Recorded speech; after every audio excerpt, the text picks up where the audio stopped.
ക്ലാസ്സിൽ ജീവൽ പ്രക്രിയകളിലേക്ക് എന്ന ചാപ്റ്ററാണ് എടുക്കാൻ പോകുന്നത്. ജനറൽ സയൻസിലെ ഒരു ചാപ്റ്ററാണ്. അത് വളരെ ഇമ്പോർട്ടൻ്റ് ആയിട്ടുള്ളൊരു ചാപ്റ്ററാണ് നമ്മൾ ഇന്നിവിടെ നോക്കാൻ പോകുന്നത്. അപ്പോൾ ജീവൻ്റെ താക്കോൽ ശാസ്ത്രത്തിൻ്റെ സേഫിൽ എന്ന ഒരു പോസ്റ്റർ ഇവിടെ കൊടുത്തിട്ടുണ്ട്. അതിലെന്താണ് പറയുന്നത് നോക്കാം. കൃത്രിമമായി ജീവൻ സൃഷ്ടിക്കാനാവുമോ എന്നുള്ള ഒരു ചോദ്യം ചോദിച്ചിട്ടുണ്ട്. എത്രയോ കാലം മുമ്പ് ശാസ്ത്രം ഏറ്റെടുത്ത വെല്ലുവിളിയാണിത്. അതിനു വേണ്ടിയുള്ള ശ്രമങ്ങൾ തീവ്രമായത് 21-ാം നൂറ്റാണ്ടിൻ്റെ ആദ്യ ദശകം പിന്നിട്ടതിന് ശേഷമാണെന്ന് പറയുന്നുണ്ട്. നിരന്തര പരിശ്രമങ്ങൾക്കൊടുവിൽ ജനിതക എഞ്ചിനീയറിങ്ങിലൂടെ ആദ്യത്തെ കൃത്രിമ ബാക്ടീരിയ യാഥാർത്ഥ്യമായി. കുടലിലും മണ്ണിലും ജീവിക്കുന്ന ബാക്ടീരിയയാണ് ഈക്കോളി എന്ന് പറയുന്നത്. കാംബ്രിഡ്ജിലെ ഒരു സംഘം ഗവേഷകരാണ് കൃത്രിമ രീതിയിലൂടെ ഇത് സൃഷ്ടിച്ചത്. സാവധാനത്തിലാണെങ്കിലും വളരുന്നതിനും വിഭജിക്കുന്നതിനും കൃത്രിമ ബാക്ടീരിയയ്ക്ക് കഴിയും. പിന്നെ അടുത്ത പേജ് നമ്മൾ നോക്കാം. അടുത്തായിട്ട് ചലനം, പ്രതികരണം, ശ്വസനം, വളർച്ച, പ്രത്യുൽപാദനം തുടങ്ങിയവയാണ് ലക്ഷ്യങ്ങൾ എന്ന് പറയുന്നത്. ജീവൻ്റെ ഘടനാപരവും ജീവധർമ്മപരവുമായ അടിസ്ഥാന ഘടകം എന്ന് പറയുന്നത് കോശമാണ്. അത് നമുക്ക് ഇമ്പോർട്ടൻ്റ് ആണ്. അതൊന്ന് മാർക്ക് ചെയ്ത് വെക്കാം. പിന്നെ അടുത്തതായിട്ട് കോശങ്ങളിലാണ് ജീവൻ്റെ നിലനിൽപ്പിന് ആധാരമായ രാസപ്രവർത്തനങ്ങൾ മുഖ്യമായും നടക്കുന്നത് എന്ന് പറയുന്നുണ്ട്. പിന്നെ കോശഘടനയ്ക്കും കോശങ്ങളിൽ നടക്കുന്ന പ്രവർത്തനങ്ങൾക്കും നിരവധി തന്മാത്രകൾ ആവശ്യമാണ്. ഇതിൽ carbon, hydrogen, oxygen, nitrogen, phosphorus, calcium എന്നിങ്ങനെയുള്ള മൂലകങ്ങൾ പലതരത്തിൽ കൂടിച്ചേർന്നാണ് ഈ തന്മാത്രകൾ രൂപപ്പെടുന്നത്. അപ്പോൾ ഏതൊക്കെ മൂലകങ്ങൾ ചേർന്നിട്ടാണ് തന്മാത്രകൾ രൂപപ്പെടുന്നത് നമ്മൾ നോക്കാം. Carbon, hydrogen, oxygen, nitrogen, phosphorus, calcium എന്നിങ്ങനെയുള്ള മൂലകങ്ങൾ കൂടിച്ചേർന്നാണ് ഈ തന്മാത്രകൾ ഉണ്ടാകുന്നത്. പിന്നെ carbohydrate, protein, lipid, nucleic acid എന്നിവ ജീവൻ്റെ അടിസ്ഥാന നിർമ്മാണ ഘടകങ്ങളാണ്. അപ്പോൾ ജീവൻ്റെ അടിസ്ഥാന നിർമ്മാണ ഘടകങ്ങൾ എന്ന് പറയുന്നത് carbohydrate, protein, lipid, nucleus acid എന്നിവ ജീവൻ്റെ അടിസ്ഥാന നിർമ്മാണ ഘടകങ്ങളാണ്. പിന്നെ ഇവ ബയോമോളിക്യൂൾസ് എന്നാണ് അറിയപ്പെടുന്നത്. അപ്പോൾ ഇവ എന്ത് പേരിലാണ് അറിയപ്പെടുന്നത്? ബയോമോളിക്യൂൾസ് എന്ന പേരിലാണ് അറിയപ്പെടുന്നത്. പിന്നെ ബയോമോളിക്യൂളുകൾ ഏതൊക്കെയാണെന്നാണ് പറയുന്നത്? കാർബോഹൈഡ്രേറ്റുകൾ, ലിപ്പിഡുകൾ, പ്രോട്ടീനുകൾ, ന്യൂക്ലിക് ആസിഡുകൾ തുടങ്ങിയവയാണ്. അപ്പോൾ കാർബോഹൈഡ്രേറ്റിൻ്റെ ഉദാഹരണമാണ് ഇവിടെ കൊടുത്തിട്ടുള്ളത്. Glucose, fructose, sucrose, starch, cellulose തുടങ്ങിയവയാണ്. പിന്നെ ലിപ്പിഡുകൾക്ക് ഉദാഹരണമാണ് കൊഴുപ്പുകൾ, എണ്ണകൾ, എൻസൈമുകൾ തുടങ്ങിയവയാണ്. പിന്നെ അടുത്ത പ്രോട്ടീനുകളാണ്. ഹോർമോണുകൾ, ആൻറ്റിബോഡികളാണ് ഇവയ്ക്ക് ഉദാഹരണം. ന്യൂക്ലിക് ആസിഡിന് ഉദാഹരണം DNA, RNA തുടങ്ങിയവയാണ്. ഇനി അടുത്തത് എന്താ പറയുന്നത് നോക്കാം. ബയോമോളിക്യൂളുകളും മറ്റനവധി രാസഘടകങ്ങളും ചേർന്ന് നടത്തുന്ന പ്രവർത്തനങ്ങളിലൂടെയാണ് ജീവലക്ഷണങ്ങളെല്ലാം പ്രകടമാകുന്നത്. പിന്നെ ഒരു ജീവിയിൽ നടക്കുന്ന അത്തരം പ്രവർത്തനങ്ങളെ ഒന്നാകെ മെറ്റാബോളിസം എന്ന് ആണ് പറയുന്നത്. പിന്നെ മെറ്റാബോളിസത്തെ രണ്ടായിട്ടാണ് തരംതിരിക്കുന്നത്. തന്മാത്രകളെ കൂട്ടിച്ചേർക്കുന്ന അനാബോളിസവും തന്മാത്രകളെ വിഘടിപ്പിക്കുന്ന കറ്റാബോളിസം എന്ന് പറയുന്നുണ്ട്. അപ്പോൾ അത് നമുക്ക് നോട്ട് ചെയ്ത് വെക്കാം. തന്മാത്രകളെ വിഘടിപ്പിക്കുന്ന കറ്റാബോളിസവും പിന്നെ തന്മാത്രകൾ കൂടിച്ചേർക്കുന്ന അനാബോളിസവുമാണ് മെറ്റാബോളിസത്തെ രണ്ടായിട്ടാണ് തരംതിരിക്കുന്നത്. പിന്നെ അടുത്തത് മെറ്റാബോളിസത്തെ ഇത് ഇവിടെ അത് തന്നെയാണ് പറയുന്നത്. മെറ്റാബോളിസത്തെ രണ്ടായിട്ടാണ് തരംതിരിക്കുന്നത്: അനാബോളിസം, കറ്റാബോളിസം. അനാബോളിസത്തിൽ പ്രോട്ടീൻ സംയോജനമാണ് നടക്കുന്നത്. കറ്റാബോളിസത്തിൽ പ്രോട്ടീൻ വിഘടനമാണ് നടക്കുന്നത്. പ്രോട്ടീൻ സംയോജനത്തിൽ കാർബൺ ഡയോക്സൈഡും ജലവും ഉപയോഗിച്ച് സസ്യങ്ങൾ ഗ്ലൂക്കോസ് നിർമ്മിക്കുന്നുണ്ട്. പ്രോട്ടീൻ വിഘടനത്തിലാണെങ്കിൽ പ്രോട്ടീൻ വിഘടിച്ച് അമിനോ ആസിഡുകളായിട്ടാണ് മാറുന്നത്. അടുത്തത് മെറ്റാബോളിസത്തെ നിയന്ത്രിക്കാനും സഹായിക്കാനും എൻസൈമുകൾ, ഹോർമോണുകൾ എന്നീ ബയോമോളിക്യൂളുകളും കോശത്തിനുള്ളിൽ നിർമ്മിക്കപ്പെടുന്നുണ്ട്.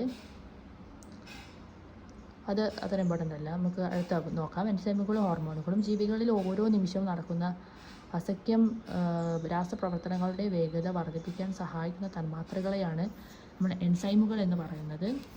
അടുത്തത് മിക്ക എൻസൈമുകളും പ്രോട്ടീനുകളാണ്. പിന്നെ ഉമിനീരിലെ സലൈവറി അമിലോസ്, ആമാശയ രസത്തിലെ പെപ്സിൻ എന്നിവ എൻസൈമുകൾക്ക് ഉദാഹരണമാണ്. അപ്പോൾ എൻസൈമുകൾക്ക് എന്താണ് ഉദാഹരണം എന്ന് ചോദിച്ചു കഴിഞ്ഞാൽ ഉമിനീരിലെ സലൈവറി അമിലേസ്, ആമാശയത്തിലെ പെപ്സിൻ എന്നിവയാണ് ഇങ്ങനെ എൻസൈമുകൾക്ക് ഉദാഹരണമായി പറയുന്നത്.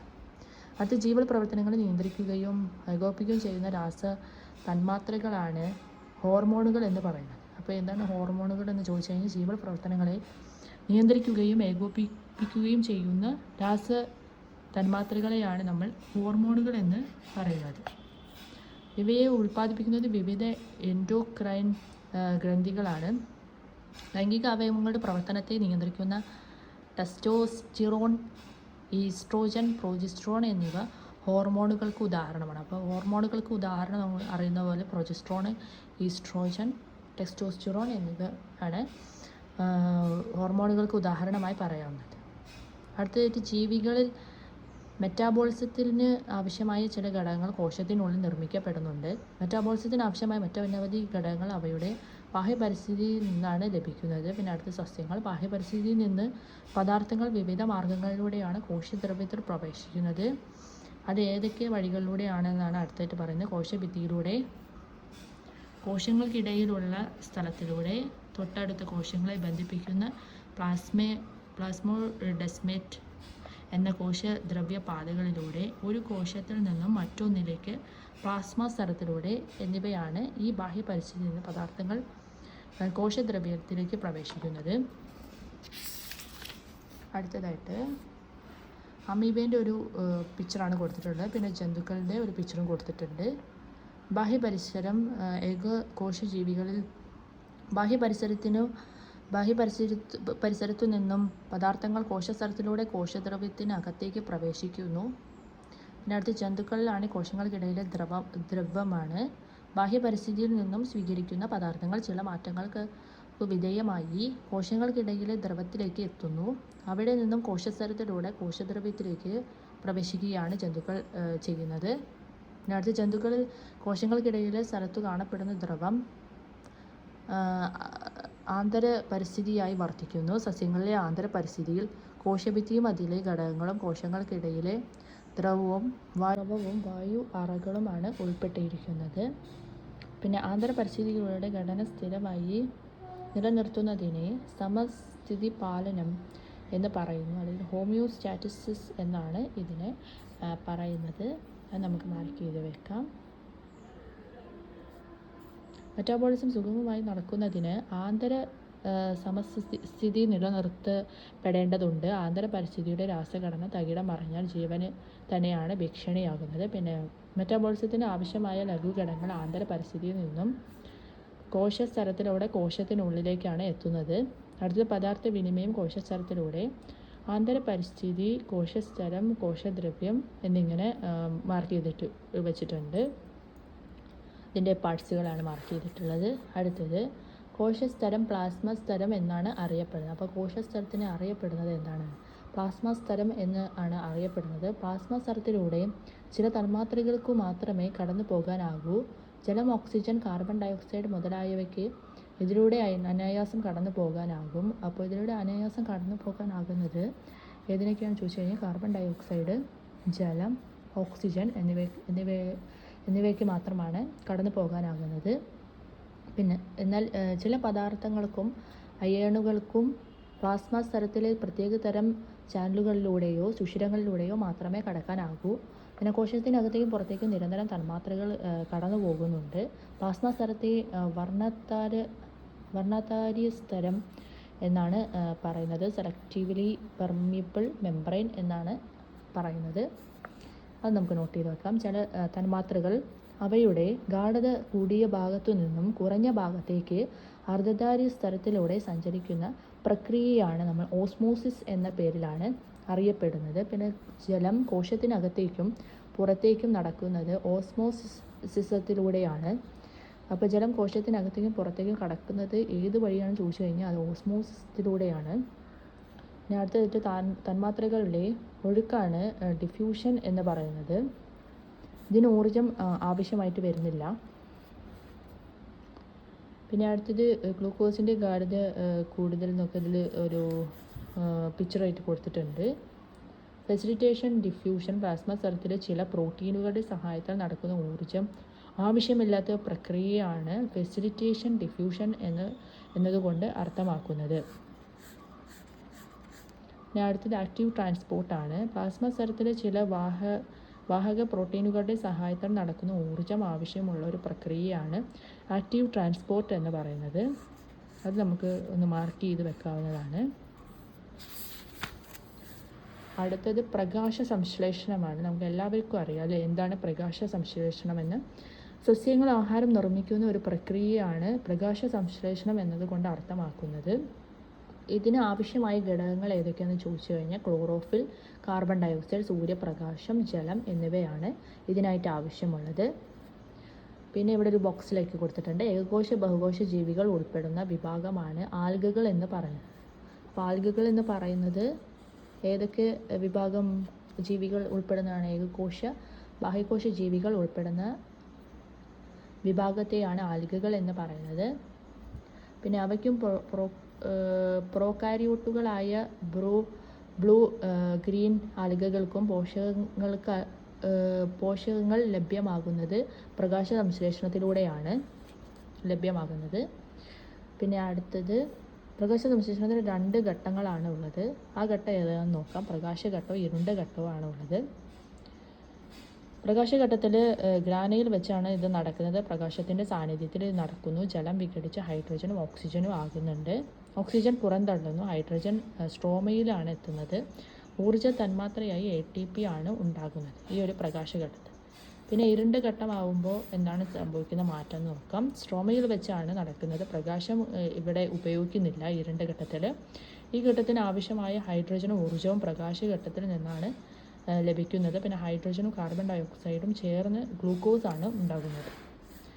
അടുത്ത ഈ പ്രകാശ സംശ്ലേഷണം എങ്ങനെയൊക്കെയാണ് നടക്കുന്നതാണ്. കാർബൺ ഡയോക്സൈഡും ജലവും ചേർന്ന് പ്രകാശത്തിലൂടെ ഗ്ലൂക്കോസും ഓക്സിജനും ആയിട്ട് ചേർന്നുകൊണ്ടാണ് ഇങ്ങനെ ഒരു പ്രക്രിയ നടക്കുന്നത്. ക്ലോറോഫിലും ഇതിൽ അടങ്ങിയിട്ടുണ്ട്. ഇലകൾക്ക് പച്ചനിറം നൽകുന്ന ഒന്നാണ് ഈ ക്ലോറോഫിൽ എന്ന് പറയുന്നത്. ഇതും കൂടി ഉപയോഗിച്ചാണ് പ്രകാശ സംശ്ലേഷണം നടക്കുന്നത്. പിന്നെ ഗ്ലൂക്കോസിൽ നിന്ന് വിവിധ പോഷകങ്ങൾ ഏതൊക്കെയാണെന്നാണ് പറയുന്നത്. പ്രകാശ സംശ്ലേഷണ ഫലമുണ്ടാകുന്ന ഗ്ലൂക്കോസ് അതിവേഗം ജലത്തിൽ ലയിക്കുന്നത് കൊണ്ട് അത് അലേയമായ അന്നജമാക്കി സ്റ്റാർച്ച് ആയിട്ടാണ് സംഭരിക്കപ്പെടുന്നത്. അന്നജത്തിൽ നിന്നാണ് സസ്യങ്ങൾ ജീവ പ്രവർത്തനങ്ങൾക്ക് ആവശ്യമായ ഊർജം ലഭിക്കുന്നത്. അപ്പോൾ സസ്യങ്ങൾക്ക് ആവശ്യമായ ഊർജ്ജം എവിടെ നിന്നാണ് ലഭിക്കുന്നത് ചോദിച്ചു കഴിഞ്ഞാൽ അത് അന്നജത്തിൽ നിന്നാണ്. അന്നജം മെറ്റാബോളിസത്തിന് വിധേയമായി നിരവധി പദാർത്ഥങ്ങൾ ഉണ്ടാകുന്നുണ്ട്. ഓക്കെ, അടുത്തത് പ്രകാശ സംശ്ലേഷണം ഗ്ലൂക്കോസ്, അന്നജം, സുക്രോസ് എന്നിവ മാറി ധാന്യം, മാംസ്യം, കൊഴുപ്പ്, ധാതു, ലവണം, ജലം, വിറ്റാമിനുകൾ എന്നിങ്ങനെയായിട്ടാണ് തരംതിരിക്കപ്പെടുന്നത്. സസ്യങ്ങൾ മെറ്റാബോളിസത്തിലൂടെ നിർമ്മിക്കുന്ന പോഷകങ്ങൾ ആഹാരത്തിലൂടെ സസ്യബുക്കുകളിലേക്കാണ് എത്തുന്നത്. സസ്യബുക്കുകളെ മാംസബുക്കുകൾ ആഹാരമാക്കുകയാണ് ചെയ്യുന്നത്. സസ്യങ്ങളെ സ്വപോഷികൾ എന്നും ജന്തുക്കളെ പരപോഷികൾ എന്നുമാണ് വിളിക്കുന്നത്. അപ്പോൾ സസ്യങ്ങളെ എന്താണ് വിളിക്കുന്നത്? സ്വപോഷികൾ എന്നാണ് വിളിക്കുന്നത്.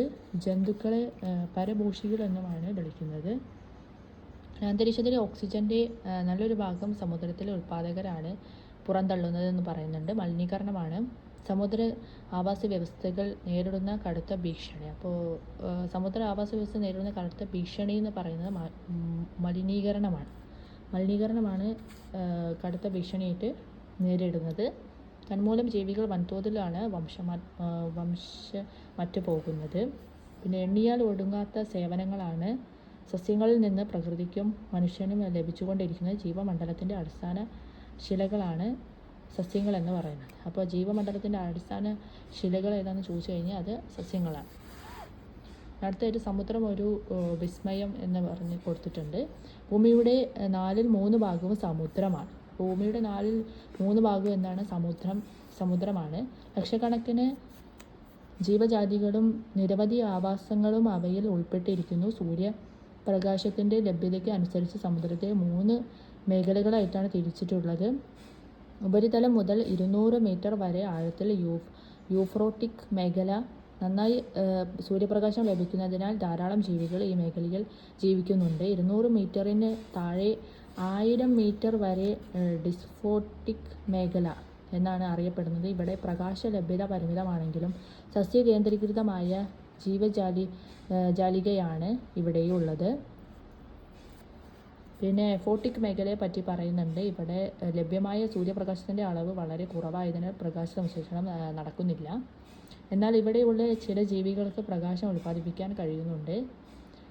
പിന്നെ കീമോസിന്തസിസ് എന്താണെന്ന് പറയുന്നുണ്ട്. രാസസംശ്ലേഷണം നിർവഹിക്കുന്ന ചില ബാക്ടീരിയകളും ഇവിടെ കാണപ്പെടുന്നുണ്ട്. 2050 ആകുമ്പോഴേക്കും സമുദ്രത്തിലെ മത്സ്യസമ്പത്തിൻ്റെ ഭാരത്തെ അവിടെ എത്തുന്ന പ്ലാസ്റ്റിക്കിൻ്റെ ഭാരം പിന്തള്ളുമെന്ന് UNOയുടെ ഒരു പ്രവചനം ഞെട്ടൽ ഉളവാക്കുന്നതാണ്. സമുദ്രം ഒരു വിസ്മൃതിയാവാതെ വിസ്മയമായി മനുഷ്യചിന്തയെ ഇനിയും പ്രചോദിപ്പിക്കട്ടെ എന്ന് പറയുന്നുണ്ട്. പിന്നെ അടുത്തത് കണ്ടൽക്കാട്, പ്രകൃതിയുടെ വരദാനം. കായലും കടലും ചേരുന്ന ഭാഗത്താണ് കണ്ടൽക്കാടുകൾ കാണപ്പെടുന്നത്. അപ്പോൾ കണ്ടൽക്കാടുകൾ എവിടെയാണ് കാണപ്പെടുന്നത് ചോദിച്ചു കഴിഞ്ഞാൽ കായലും കടലും ചേരുന്ന ഭാഗത്താണ് കണ്ടൽക്കാടുകൾ കാണപ്പെടുന്നത്. ഉപ്പുവെള്ളത്തിൽ വളരുന്ന 43 ഇനം കണ്ടൽ സസ്യങ്ങൾ കേരളത്തിലുണ്ട്. ഇപ്പോൾ 43 ഇനം കണ്ടൽ സസ്യങ്ങളാണ് കേരളത്തിലുള്ളത്. നമ്മുടെ സംസ്ഥാനത്ത് 1975 70,000 ഹെക്ടർ കണ്ടൽക്കാട് ഉണ്ടായിരുന്നു. അതിൽ 98% നശിപ്പിക്കപ്പെട്ടു. അമൂല്യമായ സേവനങ്ങളാണ് കണ്ടൽക്കാടുകൾ പരിസ്ഥിതിക്ക് നൽകുന്നത്. മത്സ്യസമ്പത്തിൻ്റെ ഉറവിടം, ജൈവവൈവിധ്യത്തിൻ്റെ കലവറ, തീരപ്രദേശത്തെ മണ്ണ് സംരക്ഷണം, നിത്യഹരിത വനങ്ങളെ അപേക്ഷിച്ച് 4-5 ഇരട്ടി കാർബൺ ഡയോക്സൈഡിനെ ആഗിരണം ചെയ്യുന്നതിലൂടെ ആഗോള താപനത്തിനെതിരെയുള്ള പ്രതിരോധം, പിന്നെ സുനാമിയെ തടയൽ എന്നിവയാണ് ഈ കണ്ടൽക്കാടുകൾ ഉള്ളതുകൊണ്ടുള്ള ഗുണങ്ങൾ എന്ന് പറയുന്നത്. അടുത്തത് കല്ലേൻ പൊക്കുടൻ എന്ന് പറഞ്ഞ ഒരു ആളെ പറ്റിയിട്ടാണ് പറയുന്നത്. കണ്ടൽക്കാടുകളുടെ സംരക്ഷണത്തിലൂടെ അവയുടെ പാരിസ്ഥിതിക പ്രാധാന്യം ബോധ്യപ്പെടുത്തിയ പരിസ്ഥിതി പ്രവർത്തകനാണ് ഈ കല്ലേൻ പൊക്കുടൻ എന്ന് പറയുന്ന ആൾ. 100,000-ലേറെ കണ്ടൽ തൈകൾ നട്ടുപിടിപ്പിച്ച ഇദ്ദേഹം കണ്ടലുകളെ അവയുടെ സ്വാഭാവിക ആവാസ വ്യവസ്ഥയിൽ വളരാൻ അനുവദിക്കണമെന്ന നിലപാട് ഉയർത്തിപ്പിടിച്ചു. പിന്നെ പല സ്ഥലങ്ങളിലും നടത്തിയ കണ്ടൽ സംരക്ഷണ പ്രവർത്തനങ്ങൾക്ക് അംഗീകാരമെന്നോണം അദ്ദേഹത്തെ കണ്ടൽ പൊക്കുടൻ എന്ന് ആണ് വിളിച്ചത്. അങ്ങനെയാണ് ഇദ്ദേഹത്തിന് കണ്ടൽ പൊക്കുടൻ എന്ന പേര് ലഭിക്കുന്നത്. പ്രകൃതിയോടുള്ള സ്നേഹം കണ്ടൽക്കാടുകളുടെ സംരക്ഷണത്തിലൂടെ തെളിയിച്ച ഇദ്ദേഹത്തിൻ്റെ ഒരു ആത്മകഥയുണ്ട്. അതാണ് കണ്ടൽക്കാടുകൾക്കിടയിൽ എൻ്റെ ജീവിതം. യുനെസ്കോയുടെ പാരിസ്ഥിതിക പ്രവർത്തന വിഭാഗം കണ്ടൽക്കാടുകളുടെ സംരക്ഷണത്തിൽ അദ്ദേഹത്തിൻ്റെ പേര് പരാമർശിച്ചിട്ടുണ്ട്. പിന്നെ കണ്ടലുകളെക്കുറിച്ച് പഠിക്കാൻ ഒരു സ്കൂൾ എന്ന സ്വപ്നം ബാക്കി വെച്ചാണ് അദ്ദേഹം യാത്രയായത്. അടുത്ത സസ്യങ്ങൾക്ക് സംഭവിക്കുന്ന ശോഷണം അത്യന്തികമായി ജീവൻ്റെ നിലനിൽപ്പിനെയാണ് ബാധിക്കുന്നത്. സുസ്ഥിര വികസനം എന്ന കാഴ്ചപ്പാട് സസ്യങ്ങളെ കൂടി പരിഗണിച്ചുകൊണ്ടാണ് രൂപപ്പെടുത്തിയിട്ടുള്ളത്. പിന്നെ ഇത് സാധ്യമാകണമെങ്കിൽ പരിസ്ഥിതി ബോധത്തിൽ ഊന്നിയ പ്രവർത്തനങ്ങൾ വേണ്ടിവരും. അതിന് നാം ഓരോരുത്തരും സജ്ജരാകേണ്ടതുണ്ട്. ശാസ്ത്രബോധത്തിൽ അധിഷ്ഠിതമായ പാരിസ്ഥിതിക കാഴ്ചപ്പാട് ജീവിതത്തിൽ സ്വീകരിച്ചാലേ അത് സാധ്യമാകുകയുള്ളൂ എന്നൊക്കെ പറയുന്നുണ്ട്.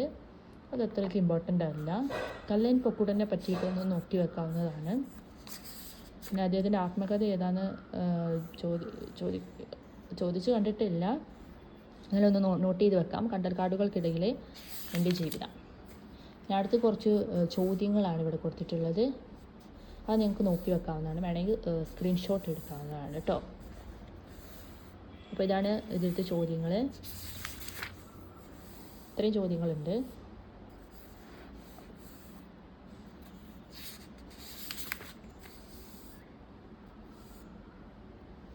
ഇത് വേണമെങ്കിൽ ഞാനൊരു PDF ആക്കിയിട്ട് എന്താ പറയുക തരാം.